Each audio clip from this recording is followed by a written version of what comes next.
Alright guys, I'm going to go ahead and do a video for objects C and D here. For this is, I'm not sure what page this is, I think it's like page 22 in your unit, part of your homework tonight. Object C, give a written description of the motion. So we see here that we're starting at -3 meters per second and we end up at -9 meters per second.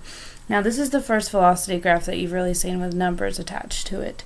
The only difference, we can still look at the line. We notice that we are leaving 0 meters per second, so that means I'm speeding up. Now I just have to determine, am I speeding up to the right or the left? Well, because these are negative velocities, that means I'm speeding up to the left. So speeding up to the left.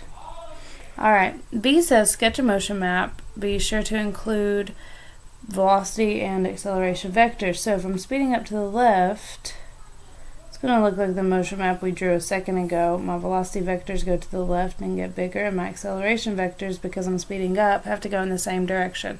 So they're also going to be in the left, and they're going to be about the same size. C, determine the displacement from 0 to 4 seconds. Now, even from last unit, this is nothing new. How do you find displacement from a velocity graph? You look at the area. First, remember, we set our 0 line as our boundary. That tells us where to stop shading. So I'm going to start here at my line, and I'm going to shade from the 0 line to 4 seconds. To find the displacement, I have to look at that area. Now this is not just a square or a rectangle, so you can't just do length times width, but I can divide this up into a rectangle and a triangle. I know this shaded area of the triangle is going to be half of the area of this rectangle, just from the geometry and the look of the page here. So the dimensions of this, some of you would say this is 1, 2, 3, 4. No. Okay, these dimensions are -3 times 4. So my displacement for the rectangle is -12 meters. -3 meters per second times 4 seconds is -12 meters. Now, half of that is going to be -6 meters. So we have a total of -18 meters from 0 to 4 seconds. Now, the displacement from 4 to 8 seconds, it's the same thing. Now I'm going to look at this area. Again, I use the 0 line here as my bound, and I shade from my line to the 0 line. So I don't really have to do calculations again. I know that here we have 2 rectangles, each with -12 as the area, and this triangle is going to have -6. So now, to find my total displacement, I'm going to do -12 plus -12 plus -6, and that gives us a -30 meters. Now E says determine the average acceleration of the object's motion. Well, I'm given a velocity graph and it's asking me to find acceleration, so I just need to look at the slope. That's all I have to do. I'm going to pick 2 points on my graph, 0 and -3 and 4 and -6. So to find the slope, I go down 3 and over 4. So it looks like my average acceleration is -3 meters per second over 4 seconds. That's how much I change my speed. So that's -0.75 meters per second per second. Alright. Part F. Sketch a possible position and time graph for the motion of the object. Explain why your graph is only one of many possible graphs.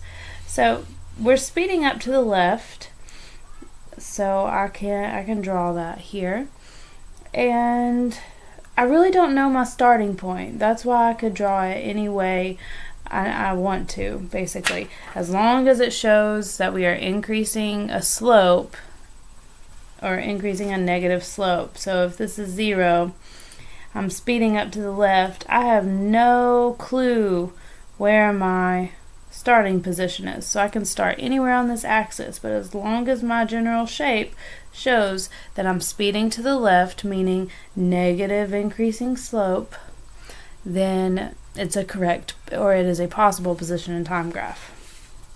Okay, let's look at object D. Written description of the motion. Well, Again, this is a velocity graph, so if you see this flat line, you can't say that we're stopped, okay? It looks like we're moving at a constant speed to the left at -4 meters per second. Then my line starts to approach 0. Remember, when you approach 0 meters per second, you're slowing down. So here I'm slowing down to the left because I'm still in the negative velocities. And then I start to speed up to the right. So I'm not going to write all of that down. I move at a constant velocity. I slow down to the left. Then I speed up to the right. My motion map is going to look something like this. Let's see. Speeding up to or I'm moving at a constant velocity. If I said speeding up to the left, that was wrong. I'm moving at a constant velocity to the left. Then I start to slow down. So I really didn't draw my vectors very good. So here's my constant velocity. Here's where I'm slowing down. And then I start to speed up to the right. Now we just have to draw our acceleration vectors. There's no acceleration when you're moving at a constant speed. Here I'm slowing down, so my acceleration vectors have to go in the opposite direction. And here I'm speeding up, so my acceleration has to go in the same direction as my velocity vectors. Look, the slope of this line is always positive. That means that my acceleration vectors always need to go to the right for when I'm accelerating. Part C, determine the displacement from 4 to 8 seconds. Again, guys, we are looking at an area. I'm going to use this 0 line as my boundary, and I'm going to shade up to my graph. I have to look at the area from 4 to 8 seconds to find that displacement. Well, this is a triangle, and we know the area of a triangle is 1/2 base times height. So my base from 4 to 8 seconds is 4 seconds. And my height from 0 meters per second to 8 meters per second is 8 meters per second. So 1/2 times 4 times 8. Half of 4 is 2 times 8 is 16 meters. And this is positive because this is a positive area. So the displacement from 0 to 4 seconds is 16 meters. Now, determine the displacement from... Oh man, I skipped 0 to 4 seconds. Okay, I'm tired. 4 to 8 seconds is 16 meters. 0 to 4 seconds. I'm looking at this area. My 0 is my boundary. I need to find this area. This is just this is an odd shape, but we can just look at it as a square and a triangle.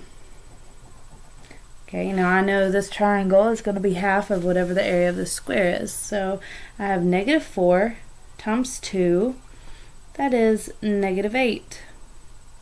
So this must be -4, which means my total area is -12 meters. So I'm moving to the left for 12 meters, and then I'll start moving to the right 16 meters. That's what's happening over the course of these entire 8 seconds. Now E, determine the displacement from 2 seconds to 6 seconds. Now that's interesting because I'm looking at this area and this area. Now we've already found the area of this triangle is -4, which means the area of this triangle is +4. So if I needed to find those areas, remember displacement is how far you are from where you start. The displacement from 2 seconds to 6 seconds is 0 meters because 4 plus a -4 is 0. Okay, basically that's up here. Okay, it's like we're back at the same position. So I started here and then I slowed down to 0 and then I sped back up, but eventually I reached that same position again, making my displacement 0. Now, determine the acceleration at 4 seconds. I just need to find the slope of the line at 4 seconds. Well, we have a constant acceleration, so I'm going to find the slope of this line. Looks like I'm going up 4 and over 2 seconds. So that's 4 meters per second over 2 seconds. So that's 2 meters per second per second. That's how much I'm changing my velocity. I'm changing it by 2 meters per second every second. Now G, sketch a possible position and time graph for the motion of the object. Okay, so again, my graph will only be one of many because I don't know my starting position. Okay, I am moving left at a constant rate. So remember from Unit 1, that looks something like this. I just know I need to have a negative slope. Then I start to slow down, so I'm going to continue negative, but my slope needs to decrease to where I'm slowing down. Then I need to start increasing my speed as I move back up. So I know that looks kind of weird, but if you look at this section, I'm moving at a constant speed, then I start to slow down, then I start to speed up to the right. That's what's happening with this object. Okay, make sure you at least have this copied down. You can come with questions tomorrow. Hope you guys have a good evening.